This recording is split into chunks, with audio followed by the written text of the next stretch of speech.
Sir, हमारा immediate गोल है सम्यक दर्शन की प्राप्ति। हम्म, हम कैसे चेक करते रहें कि हम सही मार्ग पर चल रहे हैं कि नहीं? मापदंड क्या है इसका? हम्म। बहुत बढ़िया, ये क्वेश्चन मुझे पर्सनली बहुत अच्छा लगा कि सम्यक दर्शन हमारा एकदम अभी क्या चाहिए, right now what we have to do. केवल ज्ञान तो जब होगा, मोक्ष जब होगा होगा। तो जैन धर्म में ऐसा क्या हमें ऑन द स्पॉट रिजल्ट दे सकता है? तो सम्यक दर्शन एक इमीडिएट रिजल्ट जो हमें मिल सकता है। तो प्रश्न ये है कि हम कैसे चेक कर सकते हैं कि हम सही मार्ग पर चल रहे हैं या नहीं, उसका मापदंड क्या है, कैसे वो पैरामीटर्स क्या है उसके। तो देखिए, सबसे पहला पैरामीटर्स जिसको हम चेक कर सकते हैं, अगर चरणानियोग की अपेक्षा से बात करें, तो रत्नकरण शावकाचार्य जी में आता है कि इस जीव को सुनते सुनते समझते समझते 15-15 20-20 साल हो गए, अब तक सम्यक दर्शन की प्राप्ति नहीं हुई। तो वहां पे 3 रीजन कहे, अन्याय, अनीति, अपक्ष, है ना, ये जीवन में है तो वो पॉसिबल नहीं होगा। दूसरा, अब हम कैसे चेक करें कि मैं राइट ट्रैक पर हूं कि नहीं? तो सबसे पहले ये चेक करें हमारी कर्ता बुद्धि। जैसे मैं अभी यहाँ पर आपको समझाने का प्रयास कर रहा हूँ या समझा रहा हूँ, अगर मुझे ऐसा लग रहा है क्या कि जैसे एक मुझे भाव हो रहा है कि हाँ मैं सबको समझाऊं, मेरे भी ऐसे भाव हैं कि ये बात सब तक पहुंचे, तो वो तो हो गई कषाय की मनता, उससे सम्यक दर्शन का कोई लेना देना नहीं है। हालांकि सम्यक दृष्टि जीव हो, कोई इस जाति के भाव रखता हो, तो उससे ऐसे भाव जरूर आते हैं, लेकिन इससे हो जाएगा ऐसा नहीं है। मतलब मुझे भाव आ रहे, इट डजंट मीन कि मुझे सम्यक दर्शन हो जाएगा या है।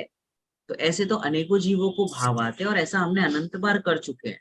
तो ये लॉजिक से क्लियर होता है कि इसका उसका कोई कनेक्शन नहीं है। तो कैसे चेक करें कि मैं राइट डायरेक्शन पे हूँ कि नहीं? तो जब मैं समझाने का मुझे भाव आ रहा है, उस समय मुझे इस चीज का एहसास हो, ऐसा मुझे लगे। एहसास होना, भाव वासन होना और लगना, क्या लगे कि मैं समझाने वाला नहीं हूँ, मैं समझाने वाला नहीं हूँ। जो जीवों को समझ में आ रहा है वो उनकी योग्यता से आ रहा है, और मैं जो प्लान कर रहा हूँ उसके अकॉर्डिंग तो मैं समझा ही नहीं रहा हूँ। ये तो जब जो निकलना है वो निकल रहा है, सुनीता जी, समझ में आ रहा है। तो सब जीवों को अपनी अपनी योग्यता से समझ में आ रहा है, तो मेरा रोल क्या रहा है? जानने का मेरा रोल है। इस बात पर, इस समझ पर जितना ज्यादा प्रवीण जी फोकस बढ़ेगा, चित्रा जी, जितना फोकस रहेगा और उसमें जितनी श्रद्धा तेज होती जाएगी, फोकस ज्यादा होता जाएगा, दृढ़ता ज्यादा होती जाएगी, उतना दर्शन मुनि ढीला पड़ते जाता है। और ये इतना लिखा हुआ है सारे ग्रंथों में, मोक्ष मार्ग प्रकाशक जी में आप रहस्यपूर्ण चिट्ठी में चेक कर सकते हैं। 7वें अधिकार में लिखा है, तत्व निर्णय में मन को लगाओ। तत्व निर्णय जितना होता रहेगा उतना क्या होगा? दर्शन मुनि ढीला पड़ेगा। तो पहले तो कर्ता बुद्धि, उस पे हमारा फोकस जितना है, कर्ता बुद्धि वहां से हटे, तो कर्ता बुद्धि हटती जाएगी तो क्या होता जाएगा कि दर्शन मुनि ढीला पड़ता जाएगा। वही ना जी, जितना दर्शन मुनि ढीला पड़ा उतना हमारे जो सम्यक दर्शन की तरफ का जो रुझान है ना, वो बढ़ता जाएगा, उस तरफ का हमारा झुकाव। और वो ऑटोमेटिक पता चलता है। अब पता कैसे चलेगा कि ये सही में हो रहा है कि नहीं हो रहा है, दर्शन मुनि जा कैसे रहा है? तो जब हमारे प्रायोरिटी में ये आने लगे, जैसे मैं ये कुर्ता खरीदने गया या कोई मोबाइल लेने गया, तो वो लेते वक्त सपोज 10,000 की चीज है या 5,000 की या 1 लाख की चीज है, उस समय हम डिस्काउंट तो देखेंगे, हम प्राइस भी देखेंगे, फिर हम उसकी क्वालिटी भी देखेंगे, है ना, सब कुछ देखेंगे ना। ऐसा तो नहीं कि कोई ज्ञानी जीव है तो कुछ भी ले लेगा। तो कैसे करेंगे फिर? तो ये सारी चीजें होते हुए कलर भी चेक करेंगे, नहीं मुझे यही वाला कलर चाहिए। ये सब होते होते होते ये हो रहा है सब कुछ, पर ज्ञान में उर्ध क्या रहना चाहिए कि इसमें सुख नहीं है। और इस समय ये काल परावर्तन में ये योग बनने थे, इस जाति का इतना ही अमाउंट, फिर पहले आपके 5,000 के 10,000 लग जाए, तो ऐसा नहीं लगना चाहिए कि मुझे चीटिंग हुई मेरे साथ। चीटिंग नहीं हुई, इस समय ये आपके लिए कुर्ता 10,000 का ही है, दूसरे के लिए भले 5,000 का हो, बट मेरे लिए वो 10,000 का ही है, ऐसा। और दूसरा, जो कलर मुझे मिला है वो परफेक्ट है, एंड कलर से कहाँ सुख मिलने वाला है? कितने टाइम का है ये कुर्ता, कितने टाइम का है? मैं तो अनादि अनंत हूं ना। तो इस बात की, ये बात ऊर्ध्व रहे, फर्स्ट प्रायोरिटी में रहे, अगर ऐसा है तो हम मार्ग में हैं। और प्रायोरिटी चेंज हो रही है कि सारी चीजें पहले पहले, दूसरी सब है इंपॉर्टेंस, तो थोड़ा सा स्वाध्याय की जरूरत है। हमें ऐसा नहीं समझना है कि मैं मार्ग से हिल गया, नहीं, थोड़े स्वाध्याय की जरूरत है तो ट्रैक पे आ जाएंगे। इसीलिए तो हम 2-2 बार, 3-3 बार पढ़ते हैं, मंदिर जाते हैं, ताकि वापस से आ जाए। जो बार बार शिथिलता आ जाती है तो स्वाध्याय करते हैं, सुनते हैं, तो वापस से आ जाते हैं। तो इसकी प्रैक्टिस चाहिए। जितना हम प्रैक्टिस करते रहेंगे, प्रैक्टिस करते रहेंगे, तो जैसे ये पढ़ाने का काम है, इसमें भी यही होता है कि मुख्यता किसकी होती है कि मैं करने वाला नहीं, मैं तो जानने वाला हूँ। तो जब गादी पे बैठते हैं, प्रवचन करते हैं या कोई क्लास ले रहा है ना, सारे लोग जितने भी हैं क्लास लेते हैं या फिर आप पढ़ते हैं, स्वयं स्वाध्याय करते हैं, तब है ना वो जो मान कषा है ना वो ढीली पड़ती है, कर्ता बुद्धि वो ढीली पड़ती है। अब आप उसको कितना समय देते हैं, उस चीज को, उस चिंतन को कितना आप पानी दे रहे हैं, उसको कितना नर्चर कर रहे हैं, it's depend on us and how much time we are giving to that particular thought and particular श्रद्धा की, उस चीज पे हम कितना फोकस कर रहे हैं। जितना ज्यादा फोकस होगा, लाइफ इतनी ब्यूटीफुल होगी। और ऑटोमेटिक जो उपयोग है बाहर से कम हो जाता है, इंटरेस्ट नहीं आता। जैसे हमें पता है कि मैच कौन जीतेगा, कि जो अच्छा खेलेगा वो जीतेगा, और जो जीतना है वही जीतने वाला है, तो हम अपना 6-6 7-7 घंटा क्यों दे। हाँ, थोड़ा सा राग है तो हमने स्कोर बोर्ड देख लिया, पता चल गया, नेक्स्ट डे देख लो, क्या फर्क पड़ता है, हाईलाइट्स देख लिए, पर मैं 6-7 घंटा तो नहीं दूंगा ना। इतना तो कॉमन सेंस मेरे में है कि जो चीज 5 मिनट में निपट सकती है उसको मैं 3 घंटा या 7 घंटा क्यों दूं, राइट। तो इसी तरीके से हमारा जो सम्यक दर्शन वाला कार्य वो हुआ कि नहीं हुआ, तो पहला तो इसको चेक करें। दूसरा, प्रयोजनभूत 7 तत्व जो है उसके बारे में मुझे कितनी क्लैरिटी है, क्या मुझे ये जो समझाने का भाव आ रहा है, क्या मुझे वो आश्रव तत्व लग रहा है कि नहीं लग रहा है, कि ये जो समझाने का भाव है, समझने का भाव है, ये आश्रव तत्व है, मैं नहीं हूँ।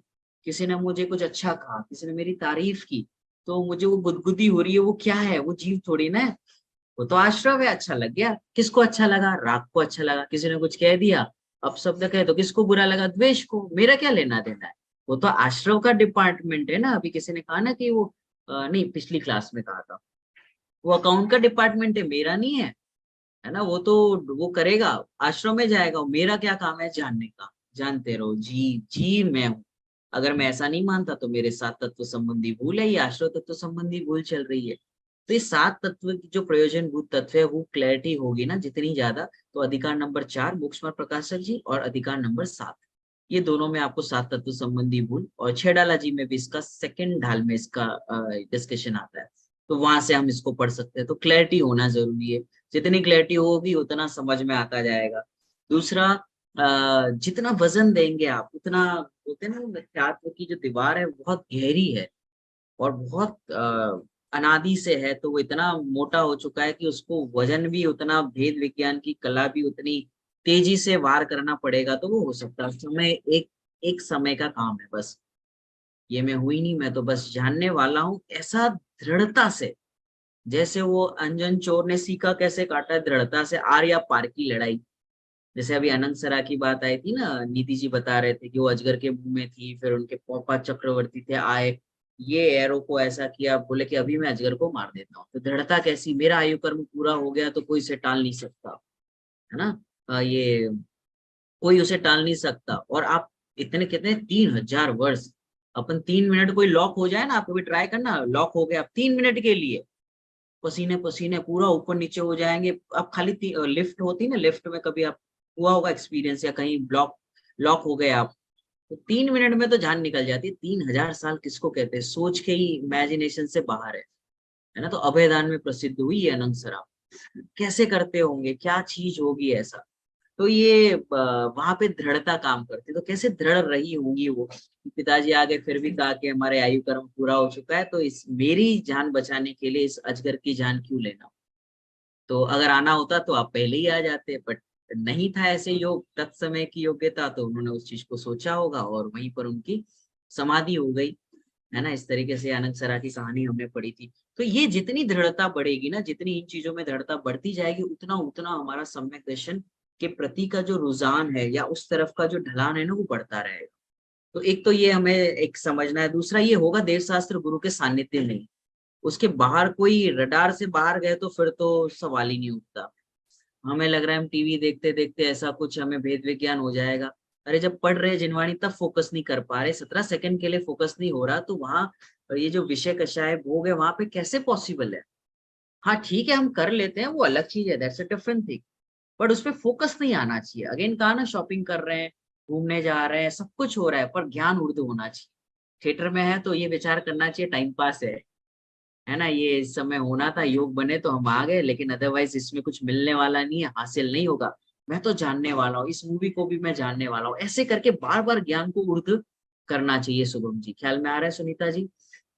तो इस तरीके से सम्यक दर्शन के बारे में हमने थोड़ी सी चर्चा की। तो होगा तो सच्चे देवदास गुरु के सानिध्य में, इसलिए ज्यादा करके हमें जिन वचन रमयन्ते ऐसा आता है, तो जिनेंद्र भगवान के वचनों में रमण करना चाहिए। रमण करना यानी सिर्फ पढ़ना नहीं, पढ़ना तो एक एक्सेस है, गाइड है।